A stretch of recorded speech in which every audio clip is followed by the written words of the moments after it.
حضرت ابو ہریرہ رضی اللہ تعالی عنہ فرماتے تھے، میں اس کی گواہی دیتا ہوں کہ رسول اللہ صلی اللہ علیہ وسلم کو میں نے یہ ارشاد فرماتے سنا تھا کہ جو شخص ایک کپڑے میں نماز پڑھے اسے کپڑے کے دونوں کناروں کو اس کے مخالف سمت کے کندھے پر ڈال لینا چاہیے۔ صحیح بخاری حدیث نمبر 360۔ ہم سے یحییٰ بن صالح نے بیان کیا، کہا ہم سے فلیح بن سلیمان نے، وہ سعید بن حارث سے، کہا ہم نے جابر بن عبداللہ سے ایک کپڑے میں نماز پڑھنے کے بارے میں پوچھا تو آپ نے فرمایا کہ میں نبی کریم صلی اللہ علیہ وسلم کے ساتھ ایک سفر غزوہ بوات میں گیا، ایک رات میں کسی ضرورت کی وجہ سے آپ کے پاس آیا، میں نے دیکھا کہ آپ صلی اللہ علیہ وسلم نماز میں مشغول ہیں۔ اس وقت میرے بدن پر صرف ایک ہی کپڑا تھا، اس لیے میں نے اسے لپیٹ لیا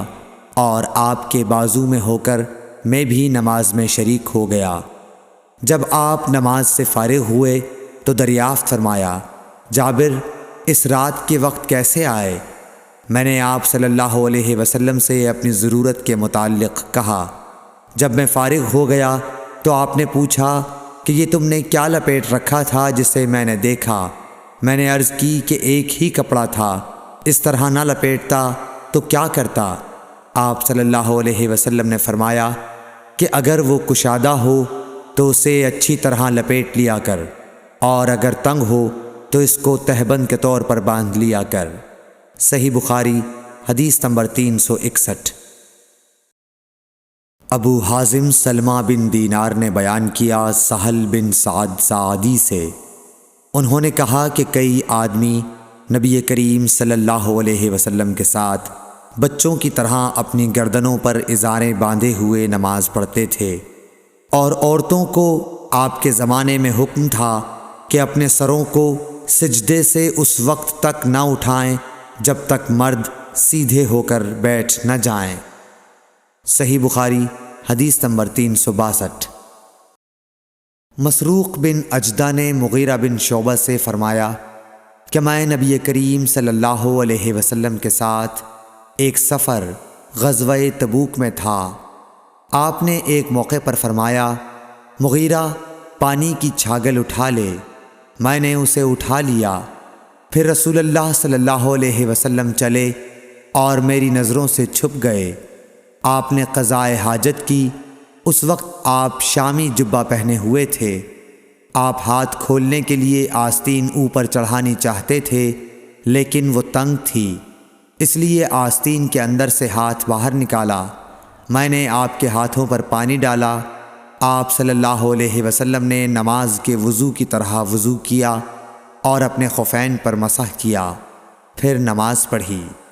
صحیح بخاری حدیث نمبر 363۔ عمرو بن دینار نے جابر بن عبداللہ انصاری رضی اللہ تعالی عنہ سے سنا، وہ بیان کرتے تھے کہ رسول اللہ صلی اللہ علیہ وسلم نبوت سے پہلے کعبے کے لیے قریش کے ساتھ پتھر ڈھو رہے تھے، اس وقت آپ تہبند باندھے ہوئے تھے، آپ صلی اللہ علیہ وسلم کے چچا عباس نے کہا کہ بھتیجے کیوں نہیں تم تہبند کھول لیتے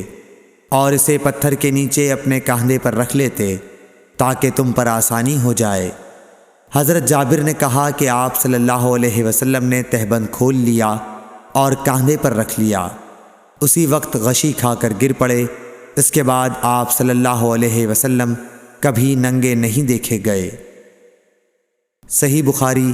حدیث نمبر 364۔ حضرت ابو ہریرہ رضی اللہ تعالی عنہ نے فرمایا کہ ایک شخص نبی صلی اللہ علیہ وسلم کے سامنے کھڑا ہوا اور اس نے صرف ایک کپڑا پہن کر نماز پڑھنے کے بارے میں سوال کیا، آپ صلی اللہ علیہ وسلم نے فرمایا کہ کیا تم سبھی لوگوں کے پاس 2 کپڑے ہو سکتے ہیں؟ پھر یہی مسئلہ حضرت عمر رضی اللہ تعالیٰ عنہ سے ایک شخص نے پوچھا تو انہوں نے کہا، جب اللہ تعالیٰ نے ہمیں فراغت دی ہے تو تم بھی فراغت کے ساتھ رہو۔ آدمی کو چاہیے کہ نماز میں اپنے کپڑے اکٹھا کر لے، کوئی آدمی تہبند اور چادر میں نماز پڑھے، کوئی تہبند اور قمیص، کوئی تہبند اور قبا میں، کوئی پاجامہ اور چادر میں، کوئی پاجامہ اور قمیص میں، کوئی پاجامہ اور قبا میں، کوئی جانگھیا اور قبا میں، کوئی جانگھیا اور قمیص میں نماز پڑھے۔ ابو ہریرہ رضی اللہ تعالی عنہ نے کہا کہ مجھے یاد آتا ہے کہ آپ نے یہ بھی کہا کہ کوئی جانگھیا اور چادر میں نماز پڑھے۔ صحیح بخاری حدیث نمبر 365۔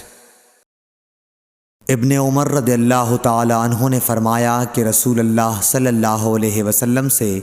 ایک آدمی نے پوچھا کہ احرام باندھنے والے کو کیا پہننا چاہیے، تو آپ نے فرمایا کہ نہ قمیص پہنے، نہ پاجامہ، نہ باران کوٹ، اور نہ ایسا کپڑا جس میں زعفران لگا ہوا ہو، اور نہ ورس لگا ہوا کپڑا۔ پھر اگر کسی شخص کو جوتیاں نہ ملیں جن میں پاؤں کھلا رہتا ہو، وہ موزے کاٹ کر پہن لے تاکہ وہ ٹخنوں سے نیچے ہو جائیں۔ اور ابن ابی ذئب نے اس حدیث کو نافع سے بھی روایت کیا، انہوں نے ایسا ہی حضرت صلی اللہ علیہ وسلم سے بھی روایت کیا ہے۔ صحیح بخاری حدیث نمبر 366۔ عبید اللہ بن عبداللہ بن عتبہ نے ابو سعید خدری سے روایت کیا ہے کہ نبی کریم صلی اللہ علیہ وسلم نے سما کی طرح کپڑا بدن پر لپیٹ لینے سے منع فرمایا، اور اس سے بھی منع فرمایا کہ آدمی ایک کپڑے پر اجتباء کرے اور اس کی شرمگاہ پر علیحدہ کوئی دوسرا کپڑا نہ ہو۔ صحیح بخاری حدیث نمبر 367۔ اعرج ابو ہریرہ رضی اللہ تعالیٰ عنہ سے نقل کرتے ہیں کہ نبی کریم صلی اللہ علیہ وسلم نے 2 طرح کی بیع و فروخت سے منع فرمایا، ایک تو چھونے کی بیع سے، دوسرے پھینکنے کی بیع سے، اور اشتعمال السما سے جس کا بیان اوپر گزرا، اور ایک کپڑے میں گوٹ مار کر بیٹھنے سے۔ صحیح بخاری حدیث نمبر 368۔ حمید بن عبد الرحمن بن عوف نے خبر دی کہ حضرت ابو ہریرہ رضی اللہ تعالیٰ عنہ نے فرمایا کہ اس حج کے موقع پر مجھے حضرت ابو بکر نے یوم نحر ذی الحج کی 10ویں تاریخ میں اعلان کرنے والوں کے ساتھ بھیجا تاکہ ہم منا میں اس بات کا اعلان کر دیں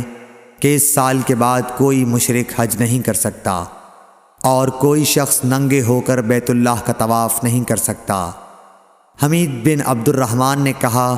اس کے بعد رسول اللہ صلی اللہ علیہ وسلم نے حضرت علی رضی اللہ تعالی عنہ کو حضرت ابو بکر کے پیچھے بھیجا اور انہیں حکم دیا کہ وہ سورہ برت پڑھ کر سنا دیں اور اس کے مضامین کا عام اعلان کر دیں۔ ابو ہریرہ رضی اللہ تعالی عنہ فرماتے ہیں کہ حضرت علی رضی اللہ تعالی عنہ نے ہمارے ساتھ نحر کے دن منا میں 10ویں تاریخ کو یہ سنایا کہ آج کے بعد کوئی مشرک نہ حج کر سکے گا اور نہ بیت اللہ کا طواف کوئی شخص ننگے ہو کر سکے گا۔ صحیح بخاری حدیث نمبر 369۔